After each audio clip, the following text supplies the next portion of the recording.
Good morning class. In the previous class we have discussed about the types of organizational structure, that is divisional structure and the functional structure. But in today's class from the chapter Organizing we are going to start with the formal and informal organization. Okay, under the formal organization we will study about the features, its advantages and disadvantages, and similarly under the informal also we will do the features, merits and demerit. Okay, first we start with the formal organization. So what is formal organization? Formal organization refers to the organization structure which is designed by the management to achieve the organizational goal.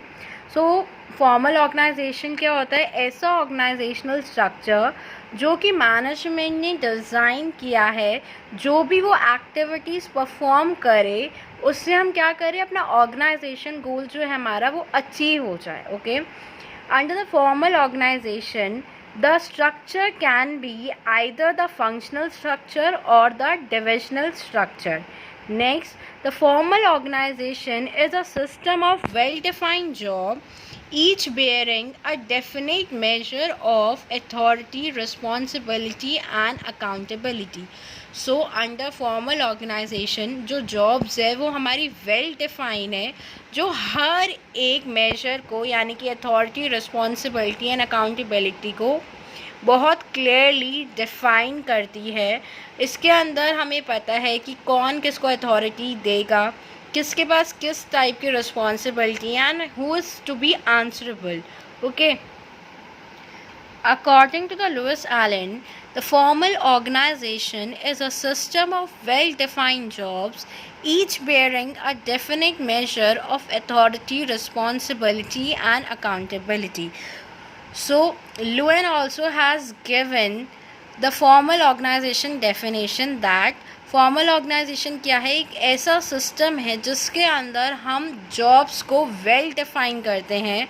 ठीक है, और हर एक job में हमारे को पता होता है कि कौन किसको अथॉरिटी देगा, रिस्पॉन्सिबल कौन है और who is accountable to whom.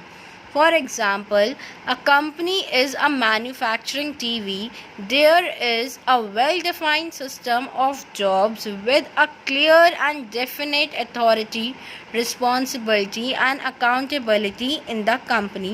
But people are not allowed to interact beyond their officially defined rule. So, क्या मतलब है, एक कंपनी है जो मैन्युफैक्चरिंग किसकी है, टीवी की मैन्युफैक्चरिंग है. ओके, इसके अंदर हर एक पर्सन को, हर एक एम्प्लॉय को अपनी अथॉरिटी, रिस्पॉन्सिबिलिटी एंड अकाउंटेबिलिटी के बारे में क्लियरली पता है.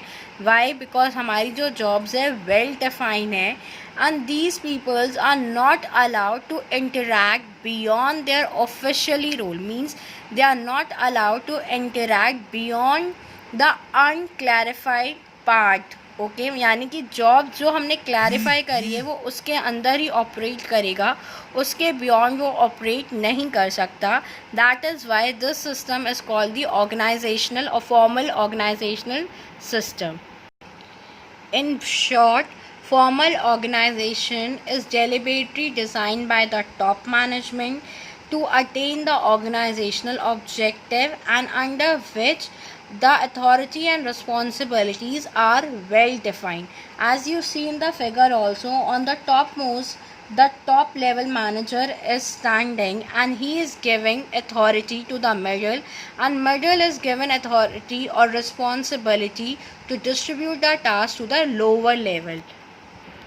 Next we do with the features of formal organization. The following features are: first, deliberately created. It is deliberately planned and created by the top management to facilitate the smooth functioning of the organization. So under the formal organization, all the plans are created by the top management so that there will be a smooth functioning in the organization. Okay, next is define superior subordinate relationship. Under the formal organization, it clearly define or specify the relationship among the various job position and the nature of their interrelationship. This clarify who has to report it to whom. The authority, responsibility and accountability of each level are clearly defined. So it clearly define from whom the employees will take order, from whom they will respond or answerable. Okay तो job जो होती है formal organisation के अंदर वो clearly define होती है और इसकी हेल्प से हम एक रिलेशनशिप डेवलप करते हैं between the superior and the subordinate. Next feature is official line of communication.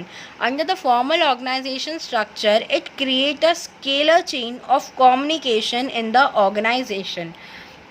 Now, what is scalar chain? As you see in this figure, if Z want to communicate with the 1, okay, suppose 1 is our employee or the lower level position.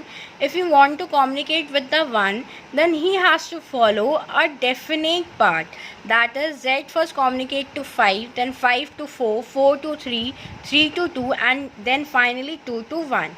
So this is the scalar chain and we follow this rule under the formal communication. Okay, so under formal organization we follow a scalar chain to communicate if we want to do in the organization. Next point is emphasizes of the work. It places more emphasis on work to be performed rather than on interpersonal relationship among the employees. It does not consider the emotional aspect. तो so basically हमारा ज़्यादा emphasise किसके ऊपर होता है, work पर, अपने organisation गोल पर, ना कि इंडिविजुअल और एम्प्लॉय पर. Okay, next point is rules and procedure. It lays down standard behavior by rule. So strict rules and procedure we have to follow under the formal organization. So these are the 5 basic features of the formal organization. The next is advantages of the formal organization. First, easy to fix responsibility. It is easier to fix responsibility since mutual relationships are clearly defined. So under formal organization we can easily fix or identify the who is responsible for not completing that task, since jobs are clearly defined under this. Okay, so next is no overlapping of the work. In formal organization structure, work is systematically divided among the various departments and the employees. So there is no chance of duplication or overlapping of the work. So we know that under formal organization the jobs are clearly defined. So there is no confusion in the mind of anyone. So we avoid the overlapping of the activities. Next point is ensures unity of command. Formal organization structure ensures the unity of command by clearly defined superior subordinate relationship, that is who report to whom. Under unity of command में क्या होता है कि employees को पता होता है कि उन्हें इंस्ट्रक्शन किससे लेनी है एंड किसको वो जाके आंसर करेंगे. तो यूनिटी ऑफ कमांड का प्रिंसिपल हम फॉर्मल ऑर्गेनाइजेशन में फॉलो करते हैं because we clearly define our relationship, that is who report to whom. Next is systematic working. Formal organization structure result in systematic and smooth functioning of an organization. It is helpful to achieve the organizational objectives as the jobs are clearly defined. So the work that is going in this organization is in a systematic way. Okay, तो smooth functioning होगी और इससे हमारे जो organization goals होंगे वो भी easily achieve हम कर पाएंगे. Next point is coordination. Formal organization structure ensure proper coordination of activities of the various department. So सारा work क्या है, well defined है, smooth functioning है, इससे हमारे बीच में कोई confusion भी नहीं होगी और एक harmony और coordination जो होगा वो develop हो सकता है between superior and the subordinate. So these are the advantages. The next topic is limitation or the demerits of the formal organization. First is delay in action. While following the scalar chain and the chain of command, action get delayed in formal structure. So this is the biggest disadvantage under the formal organization, that as we follow the scalar chain and the change of command, so if we want to make a quick decision, we cannot make, as we follow or adopt a principle of the scalar chain, under which we just studied that we have to follow a fixed line or fixed path to communicate, so which leads to delay in the action. The next is no scope for creativity. Rigid policy never allow deviation. So in formal organization there is no scope for creativity, as rules and policies are made in the formal organization and we strictly follow these rules. So under this, it is not a flexible organization. The policies are rigid and there is no deviation under this. Okay, so there is no creativity under the formal organization. Next is emphasize on the work only. Under formal organization structure, it gives more importance to work only. It ignores the human relation. No consideration is given to the sentiments or the social value.